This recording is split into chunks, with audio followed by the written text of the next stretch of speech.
Apocalipsa ne spune: ei vor primi semnul pe frunte sau pe mână.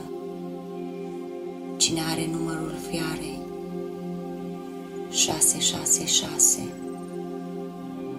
Apocalipsa 13, versetele 16-18.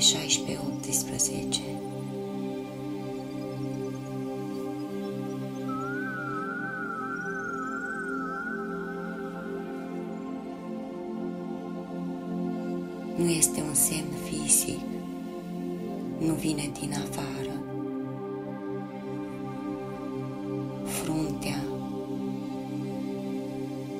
gândurile, conștiința, credințele care ne formează realitatea.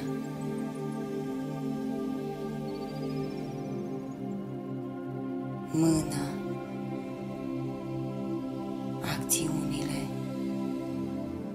modul în care ne manifestăm în lume.